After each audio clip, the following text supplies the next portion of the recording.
Moral கதைகள். காட்டில் பறவைகளும் மாம்பழமும். ஆஹா, இந்த இனிப்பான மாம்பழங்கள் என் கண்ணுல பட்டிருக்கா? இப்போ இந்த மாம்பழங்கள் கிடைச்ச விஷயத்த என் தோழி கிட்ட சொன்னா அவங்களுக்கும் பங்கு கொடுக்கணுமே. சரி, இத பத்தி அவங்க கிட்ட சொல்லவே வேணாம். அவங்க இங்க இருந்து போனதும் வந்து எடுத்துட்டு வீட்டுக்கு போயிடலாம் அப்படின்னு சொன்ன ராணிக்காகவும் தன்னுடைய நண்பர்களை நோக்கி பறக்க ஆரம்பிச்சது. ராணி, நீ பறந்து போன இடத்துல ஏதாவது பழங்கள் கிடைச்சதா? எனக்கு ஒண்ணுமே கிடைக்கல. உங்களுக்கு ஏதாவது கிடைச்சதா? இல்ல ராணி, எங்களுக்கும் ஒண்ணும் கிடைக்கல. அதான் உன்கிட்ட கேட்டோம். அப்படி இருந்தா பகிர்ந்து சாப்பிடலான்னு நினைச்சோம். இப்படி ரினுக்குருவி சொன்னதோ ராணிக்காகும் மனசுக்குள்ள இப்படி நினைச்சது. அதான் தெரியுமே, நான் கஷ்டப்பட்டு கண்டுபிடிச்ச பழத்தை நீங்க ஓசில பகிர்ந்து சாப்பிடுவீங்களா? அதுக்கு தானே நான் கொடுக்கவே இல்ல. அங்கதான் இருக்கு. நீங்க போனதும் எப்படி போய் எடுத்துக்கிறேன் பாரு. ஐயோ ராணி, உனக்கும் கிடைக்கலையா? என் பொண்ணுக்கு வேற கடுமையான வயிற்று வலி. டாக்டர் அவளை பழங்கள் தான் சாப்பிடணும்னு சொல்லிருக்காரு. அதுக்குதான் நான் இன்னைக்கு உங்களோட இனிப்பான பழங்களை தேட வந்தேன். என்ன பண்றதுன்னே தெரியலையே. ஐயோ பாவம் ரோசி, உன் நிலைமைய நினைச்சா எனக்கு ரொம்ப வருத்தமா இருக்கு. என்ன பண்றது? எனக்கு பழங்கள் கிடைச்சிருந்தா நான் உனக்கு கொடுத்திருப்பேன். எனக்கும் ஒன்னும் கிடைக்கலையே அப்படின்னு ராணிக்காகவும் ரோசி குருவி கிட்ட போய் சொல்லுச்சு. ரோசி, நீ ஒன்னும் கவலைப்படாத. என்கிட்ட கொஞ்சம் திராட்சை இருக்கு. நான் அது உனக்கு கொடுக்கறேன். நீ உன் பொண்ணுக்கு கொடு, சரியா? திருப்பி நம்ம நாளைக்கு வந்து காட்டுல பழங்களை தேடலாம். கண்டிப்பா கிடைக்கும். சரி, இப்போ நம்ம 3 பேரும் வீட்டுக்கு போலாம், சரியா? அது இல்ல ரினு, நீங்க 2 பேரும் போங்க. நான் பக்கத்து காட்டு வரைக்கும் போகணும். எனக்கு கொஞ்சம் வேலை இருக்கு, சரியா? சரி ராணி, அப்ப நாங்க 2 பேரும் கிளம்புறோம் அப்படின்னு சொல்லிட்டு ரினு குருவியும் ரோசி குருவியும் பழம் கிடைக்காத சோகத்துல பறந்து போனாங்க. அப்பா பாப்பா, நான் இவளுங்களை பேசி நம்ப வைக்கிறதுக்குள்ள ஒரு வழி ஆயிடுறேன்.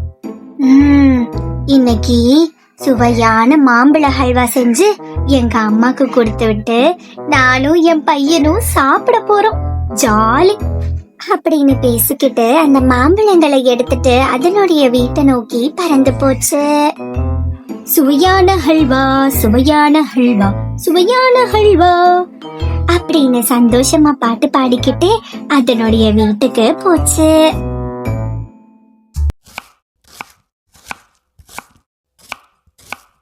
அந்த இனிப்பான மாம்பழங்களை ராணிக்காகவும் வெட்ட ஆரம்பிச்சது. குழந்தை ராஜு எல்லாத்தையும் கவனிச்சுக்கிட்டே இருந்தான். அம்மா, உங்களுக்கு மட்டும் இந்த இனிப்பான மாம்பழங்கள் எங்க இருந்துமா கிடைச்சது? ஏன்னா சிச்சு சொன்னா ரீனு ஆண்டிக்கும் ரோசி ஆண்டிக்கும் பழங்களே கிடைக்கலையா. நீங்களும் அவங்க கூட தானே போனீங்க. மகனே ராஜு, இது நான் ரோசிக்கும் ரீனுக்கும் தெரியாம எடுத்துட்டு வந்திருக்கேன். அம்மா உனக்கு மாம்பழ ஹல்வா செஞ்சு தரேன். உன் பாட்டிக்கும் மாம்பழ ஹல்வானா ரொம்ப பிடிக்கும். நீ பக்கத்து காட்டுக்கு போய் கொடுத்துட்டு வந்துரு. டேய் ராஜு, இந்த விஷயத்த மட்டும் நீ சிச்சு கிட்ட சொன்ன உன் மண்டைய உடைச்சிருவேன், சரியா? சரி சரிம்மா, நான் சத்தியமா யாருக்கிட்டையும் இந்த விஷயத்த சொல்ல மாட்டேன். சரிடா மகனே, அம்மா மாம்பழ ஹல்வா செய்யற வரைக்கும் போய் விளையாடிட்டு வா. செஞ்சதும் கூப்பிடுறேன். வந்து சாப்பிட்டுட்டு அதுக்கப்புறம் உன்னுடைய பாட்டிக்கு கொண்டு போய் கொடுத்துரு, சரியா? அப்படின்னு ராணிக்காக சொல்லிட்டு மாம்பழ ஹல்வாவை செய்ய ஆரம்பிச்சது. குழந்தை ராஜுவும் குழந்தை சிச்சு கூட விளையாடுறதுக்கு போனா. சிச்சு, உனக்கு ஒண்ணு தெரியுமா? எங்க அம்மாக்கு மாம்பழங்கள் கிடைச்சிருக்கு. அத உன்கிட்ட சொல்லக்கூடாதுன்னு சொன்னாங்க. என்னது, மாம்பழங்களா? ஆனா ராணி ஆண்டிக்கு பழங்களே கிடைக்கலன்னு எங்க அம்மா சொன்னாங்களே. அதெல்லாம் இல்ல, எங்க அம்மாக்கு மாம்பழம் கிடைச்சிருக்கு. அத வச்சு மாம்பழ ஹல்வா செய்ய போறாங்க. எங்க பாட்டிக்கு மாம்பழ ஹல்வானா ரொம்ப பிடிக்குமா, அதுதான் செய்ய போறாங்க. நான் தான் கொண்டு போய் கொடுக்க போறேன். ஆனா ராஜு, இது ரொம்ப தப்பு. ரோசி ஆண்டி பொண்ணு லூலுக்கு ரொம்ப வயிறு வலி. அதுக்காக பழங்களை தேடி அலைஞ்சிட்டு இருந்தாங்க. ஒரே ஒரு பழமாவது அவங்களுக்கு கொடுத்திருக்கலாம். ஆமா, என்ன பண்றது? இதெல்லாம் நான் எங்க அம்மா கிட்ட சொன்னேன்னா என்னைய பொழந்து கட்டிருவாங்க. சரி சரி, இப்போ ஹல்வா ரெடியா இருக்கும், நான் போயிட்டு வரேன், சரியா? அப்படின்னு குழந்தை ராஜு குழந்தை சிச்சு கிட்ட நடந்த எல்லா விஷயத்தையும் சொல்லிட்டான். டேய் ராஜு, ஹல்வா ரெடி ஆயிடுச்சு. நீ சாப்பிட்டுட்டு உங்க பாட்டிக்கு கொண்டு போய் கொடுத்துட்டு சீக்கிரமா வந்துரு, சரியா? அந்த சிச்சு கிட்ட எதையும் வளரி வைக்கலல? சத்தியமா இல்லம்மா, நான் ஒண்ணுமே சொல்லல. அப்படின்னு சொன்ன குழந்தை ராஜு அந்த ஹல்வாவை சாப்பிட ஆரம்பிச்சா.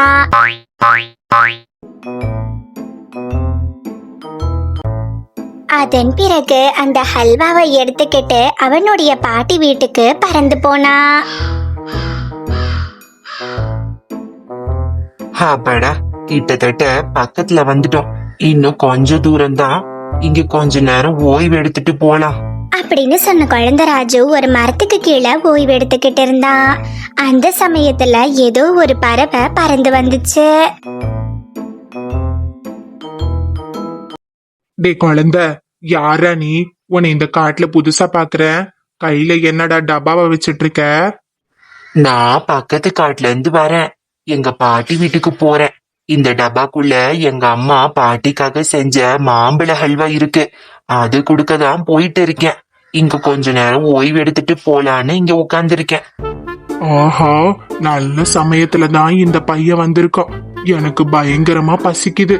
இந்த மாம்பழ ஹல்வாவை எப்படியாவது ஆட்டைய போட்டுறணும். டே குழந்தை, உன் பாட்டியோட பேர் என்னடா? என் பாட்டியோட பேரு ரோஜா. ஓ, அவங்களா? அவங்கள எனக்கு நல்லா தெரியுமே.